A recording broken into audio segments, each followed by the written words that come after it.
At nung 10, Kayo man lang naniniwala baka niya. hindi pa ninyo nababasa. Kiki Mahirap yung basahin, affidavit ni mahaba eh. Gutesa. Gusto ko sabihin,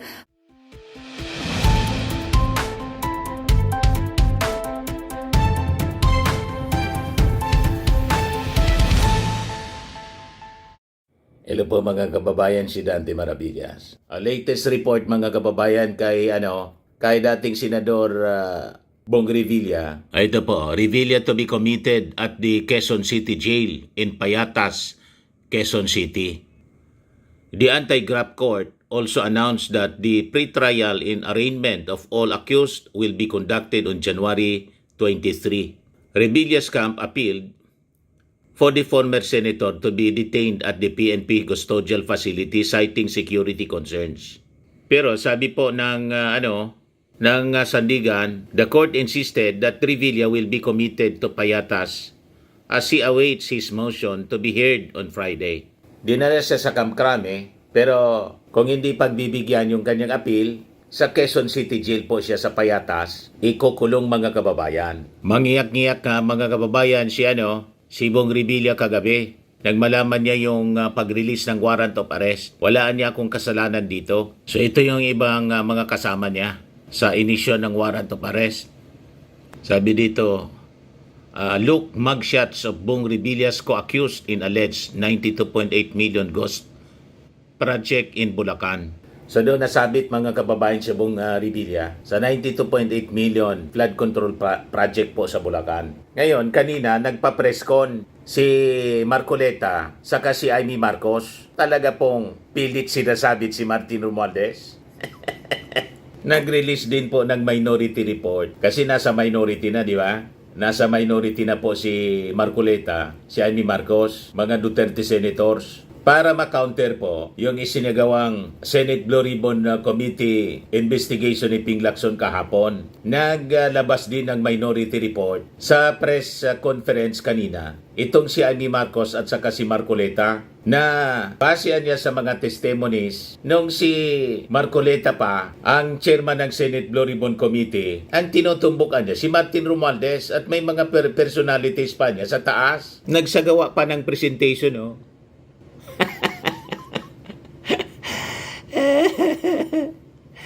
Yan personalities involved. Possibly, ang ibig sabihin niyan, mas mataas pa kay Martin Romualdez na gusto sigurong sabihin mismo yung ating Pangulong Bongbong at possibly mga cabinet secretaries. Pinalabas na minority report. Talagang binigyan niya ng bigat yung testimony ni Gutesa. Malinaw po si Gutesa, hindi credible pong witness. Kasi kung credible siyang witness, hindi sana nagtago after na mag-testify sa Senado. O di ba po? Sabi rito sa report ng Billonarios, look, Senators Rodante Marcoleta and Amy Marcos released a minority report which lays out testimonies and links among flood control scandal figures. They argue that the Senate Blue Ribbon probe stopped short of identifying who should be held accountable. Pilit nilang dinidiin mga kababayan si Martin Romualdez. Mismong si Ping Lacson mga kababayan nagsabi, wala niyang ebidensya na magdidiin kay Martin Romualdez. Yung latest pong pre-nested na witness po, doon daw sa property binili ng isang kontraktor. Ito ngang si Diskaya. Lumabas mga kababayan, latter say, yung sinasabi na witness nilang si Joy at saka si Maria. Pero ayaw magpaawat po ni Amy Marcos at saka ni Marcoleta. Napakalinaw. Yung lumabas mga kababayan kahapon sa investigasyon, sabi ni Lacson, witnesses claims not enough to implicate Romualdez, cites lack of evidence. Ngayon yung mga witnesses nila na ayaw magpakilala yung muka na tatakpan mga kababayan. I repeat, hindi ito enough. Itong information is not enough to implicate, not even implicate the former speaker. This is just, we may just consider this as a lead.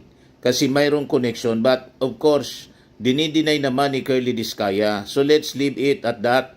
Sabi po ni Ping Lacson, Kaya biglang nagpa-preskon mga kababayan, yung dalawang senador. Naglabas din ng minority report. But anyway, sige, pakinggan natin kung ano yung sinasabi. Ito po yung preskon.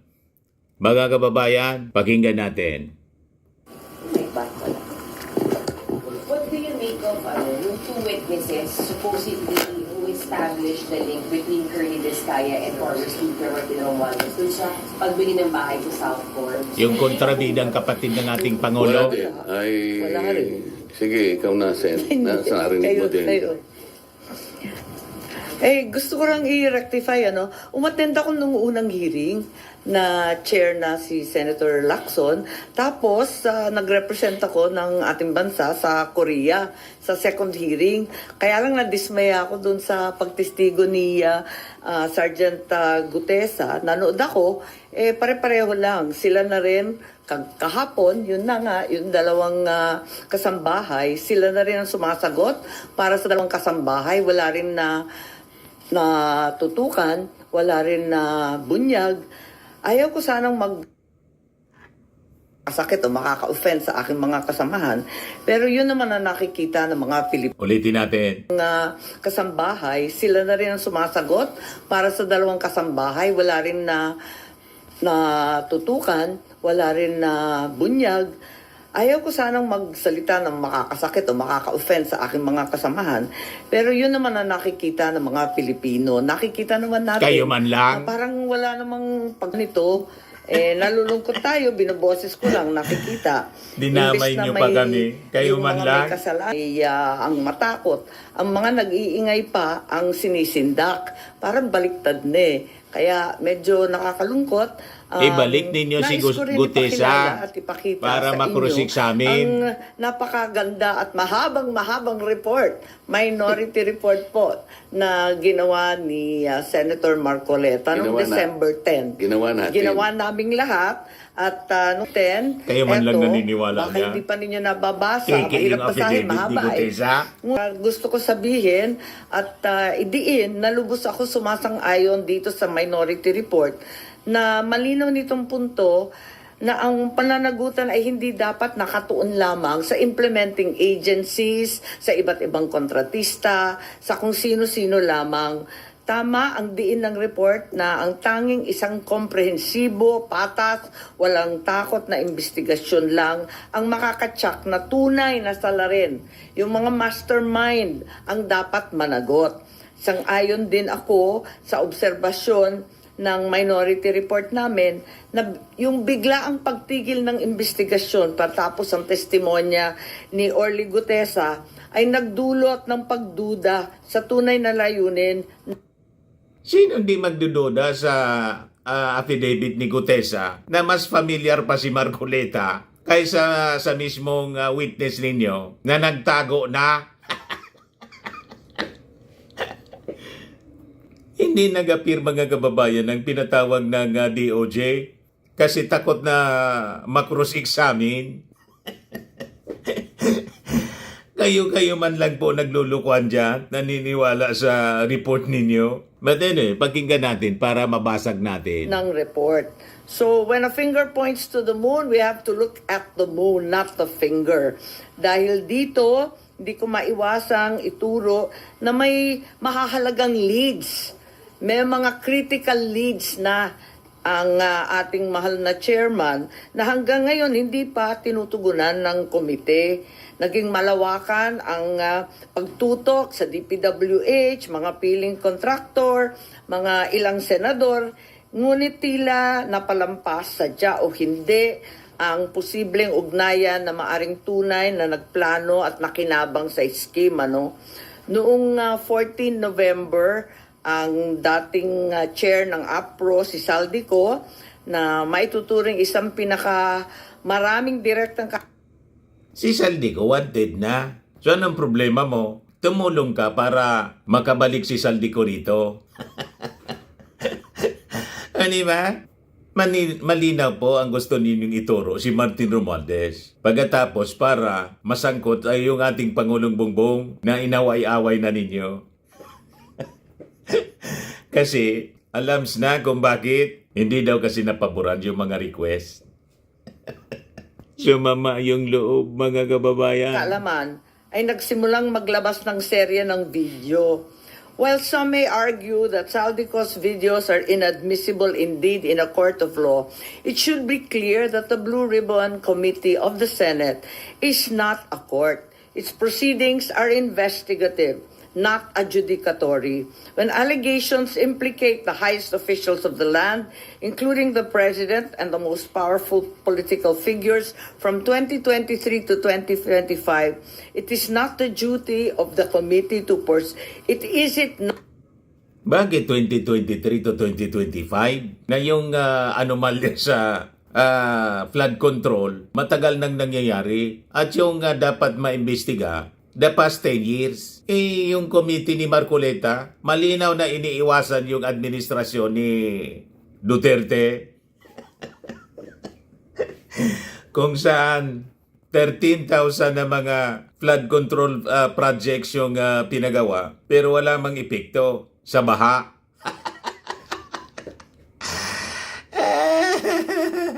Ang gusto ninyong idikdik yung ating Pangulong Bongbong Marcos na nagpaimbestiga. Malabo ay yung mga press statement mo. Not the duty of the committee to pursue, to investigate, and to verify these claims rather than to dismiss them outright. Kapag si Saldico, ang mga Diskaya o si Orly Duquesa, Duquesa. parang isinasantabi na lamang. Samantalang yung mga nabigyan na ng pangalan, hindi naman pinapatawag si Paul Estrada, Mark Tiksay, yung Golden Pheasant na holding company ng iba't ibang pag-aari ng dating speaker. Paano ipatawag yun na tumakas na nga? Useless na ipatawag. Wanted na si Saldico. Ang kailangan nun, yung Interpol operation. Ngayon, tungkol naman kay Martin Romualdez, mag-present kayo ng ebidensya na nagsasangkot kay Martin Romualdez. Hindi yung puro kwento. Di ba? Si Jose Raulito Paras at yung iba pang abogadong ginamit na nominee, bakit lahat yan talagang hindi naman pinapatawag? Samantalang yung mga testigo ngang ito na nagtuturo sa dating speaker, pinatawag nga dapat si speaker, hindi naman pumunta. Ang balita, nasa Cebu lamang, ni hindi hiningan ng formal na statement sa kanya. So, ayoko lang na nangingilala ng kamag-anak o kaalyado, dapat tuloy-tuloy nakakabahala kapag ang pahayag ng komite kamakailan na di umano'y walang ebidensya na nag-uugnay sa flood control kay Martin Romualdez. Mga pahayag na inilabas kahit hindi pa tapos ang investigasyon, pati ba naman dito bumabaha ang pambabahala. So, Kayo man lang yung nababahala. Maghanap kayo ng testigo. Ang unang hanapin ninyo, si Gutesa. Isa Marcoleta katabi ninyo. Siya yung nag-present. Dinala ni Mike Defensor. Pagkatapos, biglang nawala. Imbes na ipasok sa witness protection, inayaan ninyo na magtago na lang. O diba? Huwag kami, Amy Marcos. Hindi ninyo maluloko ang ating mga mamamayang Pilipino sa inyong mga papariskon. Bakit itong mga argumento ninyo? Hindi ninyo dalhin doon sa Senate Blue Ribbon Committee. Ayaw ninyong dalhin doon sa Senate Blue Ribbon Committee kasi siguradong masusupalpal kayo doon. Sabi nga ni Ping Lacson, bibigyan ko niya si Amy Marcos ng 1 hour para magsalita. Ayaw man niya. Gusto niya press con para boilo siya. Walang susupalpal sa kanya. Di ba po? Kasi ang habol nila, propaganda. Malinaw mga kababayan, propaganda lang. So, 2 buwan nang nakaraan, ICI at DOJ, sabi, kasuhan na si Martin at si Saldi. Ang Saldi ko, kinasuhan, pero si Speaker Martin Romualdez, Paano man magkakasuhan si Martin? Wala man testigo, wala man ebidensya. Yung testigo ninyo, nagtago na.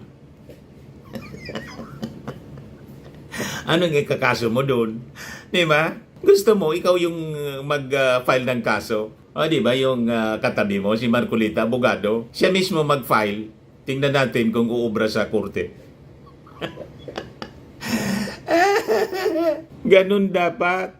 Wala pa rin. Ang kinasuhan sa halip kay Speaker Romualdez sa rekomendasyon ng ICI at DOJ ay si dating Senador Bong Revilla na naservan na ng warrant of arrest, si Senator Joel, si Senator Jinggoy.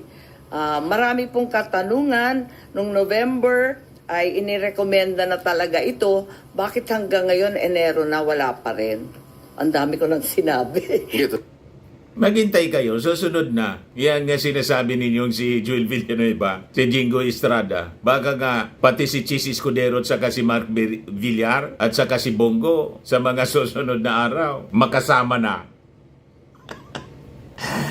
Diba? Nasa case sa build-up mga kababayan. May proseso na dapat sinusunod. Ngayon, arestado na po kasi sumurrender after na ilabas yung warrant of arrest kay Bong Revilla. O di ba? Sabi ninyo walang big fish na nakukulong. Mayroon na po. At kaalyado pa ng ating Pangulo. Parte ng alyansa. Ano pa yung angal ninyo? Totoo Kayo naman na. lahat ang sinabi ni Senator Amy. Alam ko hindi lang nakakabahala kasi pinakamaraming parte ng ating mamamayan ay halos nagagalit sa nangyayari. Na para bang ipinagkikipit balikat lang, ito halos nilimas ang kabangbayan. Ganun po kahirap na ang bansa natin ngayon.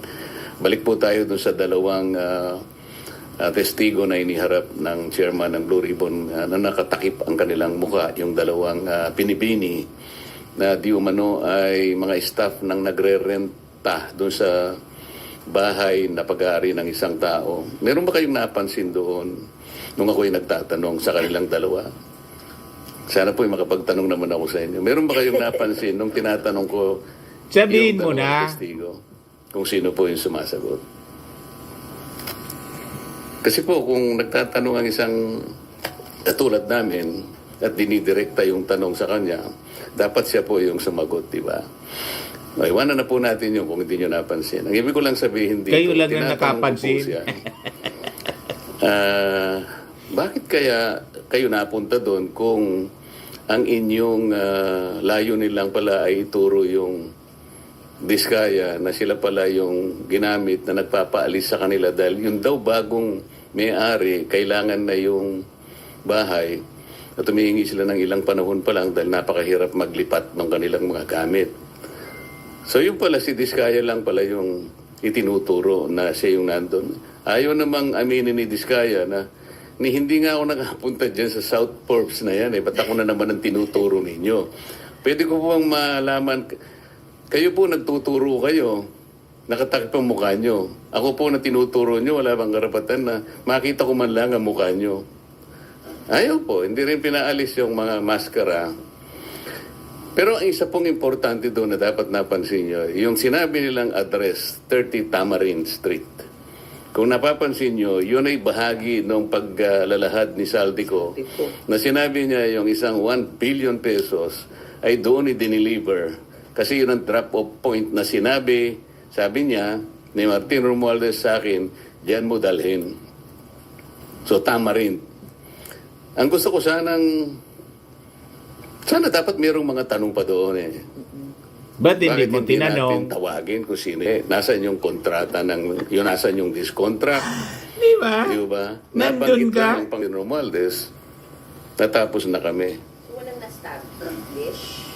Ang ini-establish pala nila na si Diskaya pumunta ron para sabihin na yung bagong may-ari, pinaalis na sila. Anong weight doon, sir? Yun nga. Wala. Kaya gusto ko mapansin ninyo lahat. Bakit kinailangan pumunta pa sila doon? Yun lang bang gagawin natin? Ang mga tao, hindi ganun ang expectation po nila eh. Kaya po siguro napilitan kami na maglabas na ng minority report. Hindi na siya kung ano pa man bagay. Ang mga tao po kasi nagtatanong, ano po ba nangyayari na dyan? Simula po nung ako'y nawala na po na chairman at napalitan nga po. Nung ilabas namin si Gutesa, sinabayan naman Nasa yun na si aming, Gutesa? legislative break. Matagal hanggang sa mag-resign naman si Senator Ping. So, ang mga Ikaw tao yung nagtataka. nag-present kay Gutesa Ano ba pagkatapos naman ito? nawala? Wala na ba Di ba? ganito? Hindi yung closure ito. Hindi ba natin malalaman kung sino talaga ganito? Kaya napilitan po kaming maglabas ng minority report. Tinawag po naming minority report for lack of better term. Kasi po kung gagawin nating legal ito na isasang-ayon natin sa aming mga committee, sa ating Senate rules, hindi pa kami pwedeng maglabas kasi kailangan matapos talaga yung committee report. Hindi naman po kasi namin malam kung kailan ba talaga matatapos ito. Kasi nakalagay sa rules namin, kung merong dissenting or concurring opinions, ay isasama na lamang doon. This is neither a concurring or dissenting report. Kaya tinawag namin minority report sa pag-aakala namin magagamit po ninyo. Nandito po yung aming Magagamit sa observations, propaganda. meron kaming findings, nandito yung issues, nandito yung mga recommendations namin, nandito po yung set of possible legislative measures na pwedeng at ginagawa na po namin na pwede naming i-file in aid of legislation. Puro kayo pa press code. Wala man ka kwenta-kwenta. Puro kayo turo kay Martin Romualdez. Wala man kayong ebidensya. Mag-file kayo ng kaso kung gusto ninyo. Bakit hindi yan gawin ng minority? Bakit hindi gawin mismo ni Marcoleta kung may ebidensya siya? Yung mismong testigo niya hindi na nagpakita. Pagkatapos magpaprison kayo para magpropaganda. Huwag kami Amy Marcos in Marcoleta. Hindi ninyo maluloko yung mga mamamayang Filipino sa mga style ninyong bulok.